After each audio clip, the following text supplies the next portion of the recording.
Now we're adding a new address to our Australia Day ceremony this year, and this is something that started from our Australia Day last year.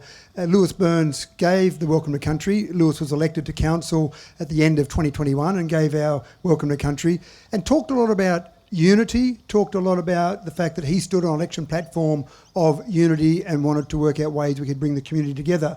A lot of the councillors and our senior staff and even our police went across after the ceremony last year to a Survival Day event that was held at Sir Roden Cutler Park.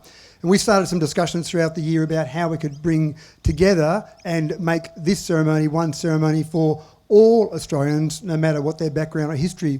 And we made some small subtle changes, and one of those changes is that we've added an additional address to this. So normally at this ceremony we'd have the Mayor of the Day speak, we'd have an ambassador come along, and then we'd move into our awards. But we're adding an address by an Aboriginal elder this year. Lewis Burns is going to give us an address from an Aboriginal perspective, again just to give some of that context of the 60,000 years that Aboriginal people have been in this nation. So please make Lewis welcome to the stage for the second time for an Aboriginal elder address. Thanks, mate.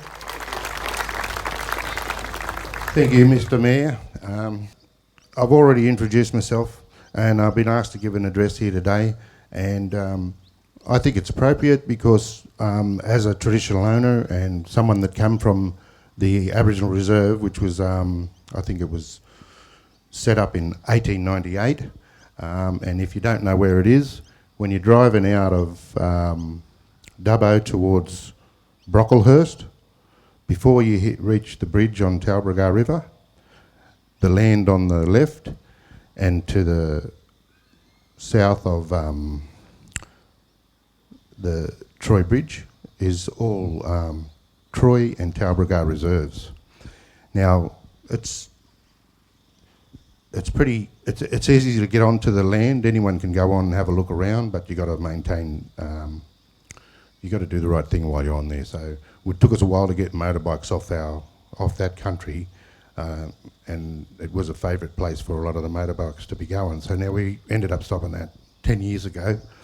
But I want to talk a bit about the history of Dubbo, and I know it was mentioned that Dubbo was founded in 1849, and we've got a photo, and we meaning the traditional owners, of our my great-great-great-grandmother sitting with Banjo Patterson as a 3-year-old, and she's holding on to him so he doesn't fall off the chair. So she was his Aboriginal nanny, and that was taken in Yeovil. That would have been about 1860. So she was born before Dubbo was Dubbo, but it says she was born in Dubbo. But so it's interesting to see some of the historic stuff when you do some of the research.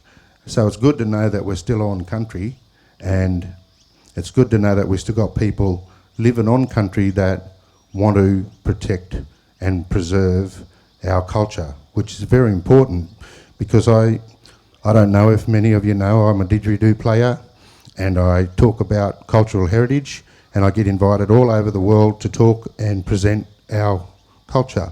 So I've represented Australia 1,000 times in the last 20 years, and I'm on my 3rd passport. But it really is interesting when Aboriginal people leave Australia, they sort of feel that they get a little bit more respect for their cultural ways. And I actually agree with that. We get a lot more respect when we leave the country. And that's something that we want to change, because there is division. There's division between Indigenous and non-Indigenous people. And I want to say, I've noticed over the last 10 years, and this is an interesting fact, but racism towards Aboriginal people has actually dropped in the last 10 years, because there's a lot more people of colour living in the town, and people don't know whether you're Aboriginal or not before they serve you or deal with you. And I have noticed racism dropped because of the amount of coloured people in town. I wanted to say that. I want everyone to know that, because it's really a choice, racism. And all we got to do to eliminate it is to say hello to each other. And I don't see that. And that's the reason why I have the festival that I had back in 2018. I called it the Spirit of the Planet, and we brought Indigenous people from their cultural lands, practicing their culture, to Dubbo, and we made it free for everyone to enter, and they could come in and mingle with those people. And we had people, we had Aztecs, we had Cree from Canada. The Aztecs were from Mexico City, Cree from Canada. We had Navajo from Arizona. We had the Malaysian group, I forgot what they called, Sarawak I think it was, but we had a lot of groups. Zimbabwe, Marimba Band, they were all there presenting their culture, talking about their ways and sharing that with everybody, and then doing performances as well. And what I saw on that day, there was no division in the crowd. Everybody was just enjoying each other's company. We all danced together. There were people high-fiving each other, and that's what I'd like to see the whole city doing, because I see I do see the division between Indigenous and non-Indigenous, but I do see it getting smaller. But we need to do it quicker, I think, because we need to understand that Aboriginal people are never going away, and they're the original people of the continent. And a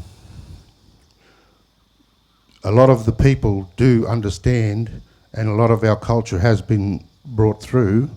Well, none of our culture was lost, I believe. I know a lot of our places were lost or developed, but I don't believe any of our culture was lost. It was survived in whispers because of our ancestors and our uncles and aunts and grandparents. So it really is refreshing for me to understand that our culture is alive and people want to know about it. So, and we're in Dubbo. If Dubbo is the place where my mob are from, and we always were, and I'll just give a bit of an explanation. The word Dubbo comes from the word Tubba. This is Tubba-Gar country.